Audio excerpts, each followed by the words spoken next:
première question, Pierre-Louis. Surtout après ce que les Anglais ont annoncé, enfin les Britanniques, disons plutôt que les Anglais ont annoncé, faire un rappel avec le même vaccin, a priori oui, mais déjà en Grande-Bretagne, on prévoit éventuellement et probablement même ne pas faire de rappel, puisqu'ils se disent qu'il vaut mieux vacciner un maximum de gens tout de suite que de risquer de perdre du monde en faisant des rappels. Est-ce que tu peux nous donner quelques précisions à ce sujet? Ben, je pense que la première partie, c'est de rappeler un peu ce qui se passe en Angleterre actuellement. Donc, ils ont un nouveau variant qui apparaît comme étant plus contagieux. Du moins, c'est ce qui ressort actuellement des analyses. Ils vont entrer dans un lockdown presque complet. Donc, vu qu'ils ont cette situation épidémiologique qui est un peu catastrophique, ils ont une volonté de vacciner au plus vite. Et il y avait des résultats déjà encourageants avec une dose, mais qui nécessitaient davantage d'études et de recherches à ce niveau-là. Nous, ici, même si on a cette certaine efficacité qui est observée, cette efficacité n'est observée que jusqu'à 21 jours. Donc, on ne va pas, on va pas présumer là-dessus. Nous, on reste dans ce qui est donné au niveau de l'autorisation de mise sur le marché par l'Agence européenne du médicament.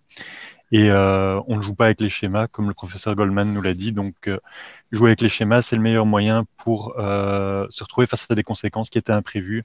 Donc, une immunité qui n'est pas suffisante, l'émergence de nouvelles mutations, ce genre de choses.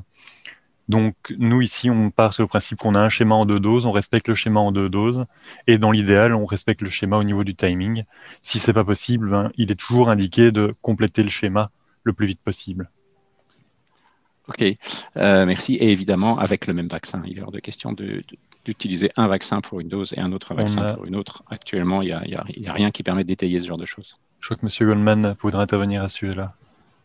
De façon brève, vous savez qu'il y a un mouvement que je soutiens d'ailleurs aujourd'hui des soignants dont vous êtes pour que, disons, que l'on accélère la vaccination des soignants.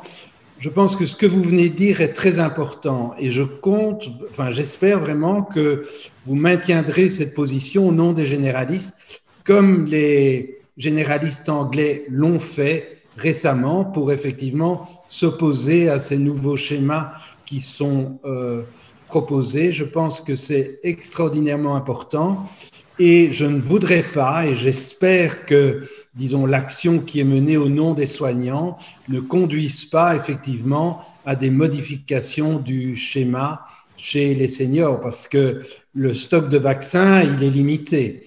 Donc, si on veut répondre à la demande, il y aura une tentation de modifier les schémas chez nous, comme en Angleterre, comme on en parle maintenant au Danemark et en Allemagne. Et je pense qu'il est très important, effectivement, que les soignants de première ligne mettent bien en évidence les risques d'une telle attitude. Merci. Pierre-Louis, est-ce que tu as autre chose à ajouter sur cette question? La seule chose que j'avais ajoutée, c'est que si on complète avec un autre vaccin, en fait, on ne sait pas actuellement comment l'autre vaccin peut agir comme booster sur l'immunité. Donc, c'est un gros facteur d'inconnu, alors qu'à côté de ça, on a un schéma qui, lui, est testé et approuvé. Donc, le choix est vite fait, j'ai envie de dire. On va surtout se fier à ce qui est déjà démontré et ne pas jouer aux apprentis sorciers.